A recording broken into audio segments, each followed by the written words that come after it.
नमस्कार, मैं राजीव चौधरी, व्याख्याता हिंदी, राज हिंदी विद्यार्थी सहायता चैनल में आपका स्वागत करता हूँ। हम कक्षा 12 के पाठ्य पुस्तक में लगने वाली काव्य शास्त्र पढ़ रहे थे, तो उसमें अपने छंद पढ़ लिए, अलंकार पढ़ लिए, काव्य गुण पढ़ लिए। तो एक टॉपिक 1 नंबर का शेष रह जाता है, काव्य दोष।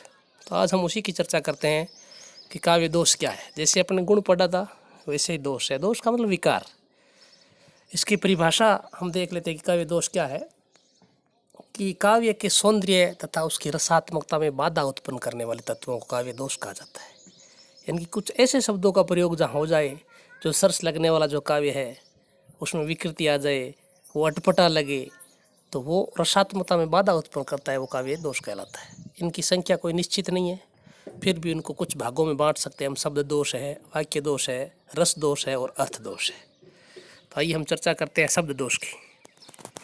कि नाम से पता चलता है कि शब्दों में अगर कहीं असावधानी हो जाए, कि वर्णों या शब्दों के प्रयोग में असावधानी बरतने पर काव्य में जो विकार उत्पन्न होता है, कि असावधानीवश जो शब्द वहाँ प्रयोग करना है वहाँ न करके कहीं अन्य जगह पर प्रयोग कर दिया जाता है, तो इसमें काव्य में कुछ विकार उत्पन्न होता जाता है। वो विकार ही दोष कहलाता है। तो वो शब्द दोष कहलाता है। उसकी निम्न प्रकार है। जैसे च्युत संस्कृति। च्युत संस्कृति जो दोष है, उसमें क्या है कि व्याकरण की दृष्टि से वाक्य सही नहीं होता है। कि वाक्य में जब किसी शब्द के प्रयोग में व्याकरण संबंधी दोष होता है, अर्थात लिंग वचन कर्म के अनुसार वाक्य सही नहीं होता है, यानी कि व्याकरण की दृष्टि से वाक्य शुद्ध नहीं होता हो, वहाँ च्युत संस्कृति दोष होता है। इसका उदाहरण है कि मरम वचन जब सीता बोला, हरि प्रेरित लक्ष्मण मन डोला। अब देखो यहाँ सीता, सीता स्त्रीलिंग और बोला पुल्लिंग है। कि सीता के हिसाब से अगर क्रिया आती तो बोली आती, लेकिन यहाँ सही नहीं है। इस वजह से यहाँ च्युत संस्कृति दोष है, क्योंकि व्याकरण की दृष्टि से ये वाक्य सही नहीं है। क्योंकि बोला शब्द पुल्लिंग है और सीता स्त्रीलिंग है, तो यह व्याकरण के नियमों का उल्लंघन हो रहा है। इस वजह से यहाँ च्युत संस्कृति दोष है। दूसरा है श्रुति कटुत्व दोष। श्रुति कटुत्व यानी श्रुति यानी कि कान होता है, कटुत्व यानी कि कड़वाहट, यानी कि कानों को जो सुनने में कड़वा लगे। कि ऐसा वाक्य जहाँ कोमल एवं सरस शब्दों की जगह कठोर शब्दों का प्रयोग किया जाए, अर्थात जो शब्द सुनने में कानों को अप्रिय लगे, यानी कि कर्ण कटु शब्द, कानों को अप्रिय लगने वाले, जिसमें टैवर्ण भी हो सकता है, कुछ क्लिष्ट शब्द हो सकते हैं। जैसे तिरिया अलख चक्षु सर्वा डसे परत ही दृष्टि, तो चक्षु जो सर्वा है वो क्लिष्ट शब्द है। इस वजह से यहाँ श्रुति कटुत्व दोष है। अगला है ग्रामत्व दोष। कि ग्रामत्व मतलब ग्रामीण भाषा का प्रयोग, कि जहाँ वाक्य में ग्रामीण या गंवारू भाषा का प्रयोग किया जाता है वहाँ ग्रामत्व दोष होता है। जैसे है उदाहरण इसका, खोपरी पे परती पनैया ब्रज नारिन की। खोपरी यानी कि जो सर है, तो खोपरी ये ग्रामीण शब्द है, पनैया भी ग्रामीण शब्द है, तो इसलिए यहाँ ग्रामत्व दोष होता है। जैसे यहाँ मुंड पे मुकुट धरे सोहत गोपाल है, ये भी उदाहरण है इसका। मुंड पे मुकुट धरे सोहत गोपाल है, तो यह मूड जो शब्द है वो भी ग्रामीण भाषा का है, उसको भी सिर के लिए आया है। या ये धनु है या गोरमदाइन नाही, तो गोरमदाइन जो शब्द है बुंदेलखंडी लोकल भाषा का, ग्रामीण भाषा का शब्द है, तो वो भी ग्रामत्व दोष का ही उदाहरण है। अगला है अश्लीलत्व है।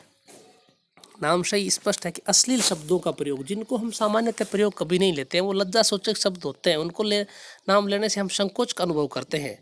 कि जब वाक्य में अभद्रता सूचक अश्लील एवं लज्जाजनक शब्दों का प्रयोग हो, वहाँ अश्लीलत्व दोष होता है। जैसे उसका उदाहरण है चूते में रहते मजदूर, तो जो चूते शब्द है वो अश्लील शब्द है, इसका सामान्यतः हम प्रयोग नहीं करते हैं। अगला उदाहरण जैसे दस्त से खाना खिलाया मैंने अपने यार को, प्यास जब उसे लगी पेशाब मैंने कर दिया। तो दस्त का मतलब होता है यहाँ हाथ, और पेशाब का अर्थ यहाँ है पानी, लेकिन दस्त और पेशाब दोनों ही अश्लील और लज्जाजनक अभद्रता सूचक शब्द है। इस वजह से यहाँ अश्लीलत्व दोष है। अगला हम पढ़ते हैं क्लिष्टत्व दोष।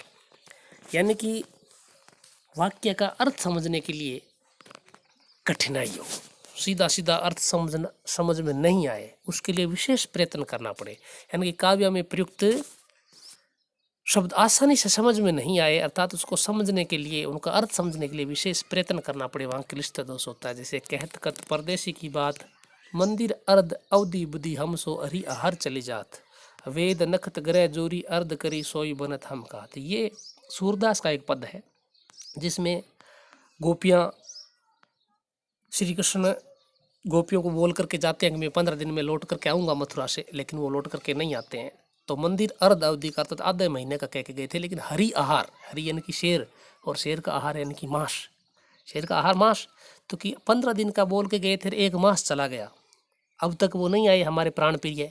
तो इसलिए वो गोपियाँ कहती है देखो कि वेद 4, नक्षत्र 27, ग्रह 9, इनको जोड़ी यानी कि जोड़ करके 40, फिर अर्ध करी 40 का आधा 20, अब 20 को यहाँ उन्होंने माना है विष, 20 यानी विष, यानी कि जो इनको जोड़ लो और जो बचता है वो हम खा लेंगे अगर वो नहीं आए हमारे प्राण प्रिय है। तो देखो इसको समझने में कितनी कठिनाई अनुभव हो रही है। तो इसलिए यहाँ क्लिष्ट दोष होता है। एक जैसे इसका उदाहरण भी है, हेम सुतार पतिर वाहन प्रियर, यूँ करके। अगला अकर्मत्व दोष का है। अकर्मत्व दोष मतलब कर्म ठीक नहीं होना, कि जहाँ वाक्य में शब्दों का कर्म सही नहीं होता है, अर्थात जो शब्द जिस जगह पे आना होता है उस जगह पर नहीं आकर के कहीं अन्य जगह पर के आ जाता है, तो वहाँ अकर्मत्व दोष होता है। जैसे देश में मिलते नहीं सैदृश गांधी धीर के, तो यहाँ जो सैदृश शब्द है, ये सैदृश शब्द ये गांधी के बाद आना चाहिए था, यानी कि गांधी के जैसे, गांधी सैदृश धीर के होता तो वाक्य सही होता कि गांधी के जैसे धैर्यशाली पुरुष इस देश में नहीं मिलते, लेकिन यहाँ सैदृश पहले आया है, इसलिए यहाँ अकर्मत्व दोष है। अगला है पुनरुक्त दोष। पुनरुक्त यानी कि अनावश्यक शब्द प्रयोग कर लेना यहाँ, कि जिससे अर्थ स्पष्ट एक शब्द सही हो रहा है लेकिन उसी शब्द की सेम अर्थ वाला वापिस प्रयोग करना, कि जहाँ एक ही अर्थ वाले शब्दों का बार बार अनावश्यक प्रयोग होता है वहाँ पुनरुक्त दोष होता है।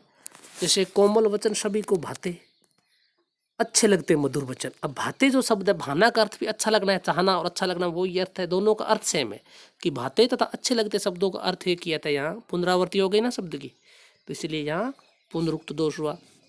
एक फिर ये कि जल में उत्पत्ति जल में वास, जल में नलिनी तोर निवास, तो वास शब्द और निवास शब्द एक ही है अर्थ, यानी कि उसमें रहना, तो इस वजह से यहाँ पुनरुक्त दोष है।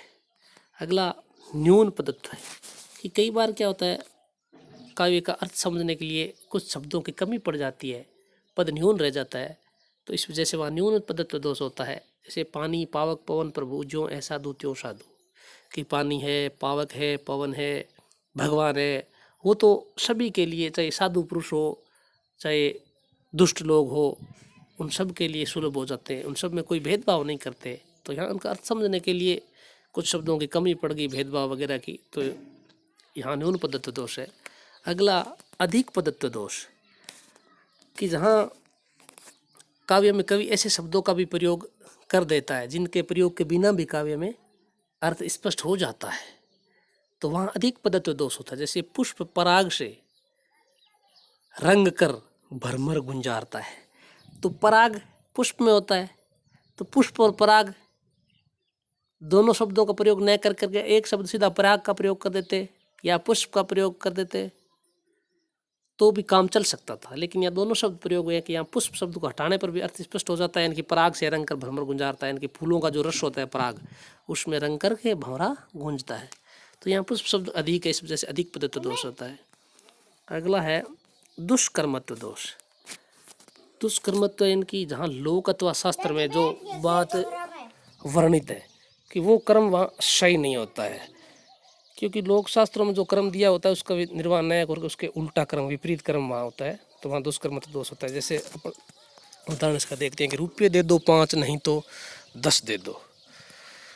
तो हमेशा कोई भी चीज़ की जब याचना की जाती है तो याचना में क्या होता है, हम पहले कम की याचना करते हैं, और जब कम और अधिक की याचना करते हैं, जब अधिक नहीं मिलता है तो फिर हम कम की याचना करते हैं।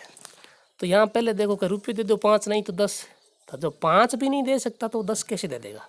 हम पहले 10 मांगते हैं कि भैया 10 रुपये दे दो, क्या 10 नहीं है तो 5 ही दे दो, तो चल सकता था। कि पहले कम की याचना करने के बाद में ज़्यादा मांग रहा है, तो शास्त्रों में पहले हमेशा अधिक की याचना होती है, जब अधिक नहीं मिले तो कम की याचना होती है। जैसे दूसरा इसका उदाहरण है कि मारुत नंदन मारुत को, मारुत नंदन मारुत इसको को कर लेना। मारुत नंदन मारुत को मन को खगराज को वेग लजायो। तो मन का वेग है वो मारुत से और खगराज से ज़्यादा होता है, इसलिए इसको अंत में आना चाहिए था, लेकिन यह क्रम सही नहीं है। या फिर जैसे एक उदाहरण और है इसका कि मृग मोह को हया दीजिए अथवा मत गजेंद्र, कि हे राजा, हे राजन या राजन मुझे हया दीजिए अथवा मत गजेंद्र, या तो मुझे घोड़ा दीजिए, नहीं तो फिर हाथी दीजिए। घोड़ा नहीं है तो हाथी दीजिए। अब जब राजा पहले हाथी की याचना करता, हाथी नहीं है तो क्या घोड़ा दे दो, लेकिन पहले कहता है घोड़ा दे दो, फिर कहता है हाथी दे दो, तो ये क्रम सही नहीं है। इस वजह से यहाँ दुष्कर्मत्व दोष है।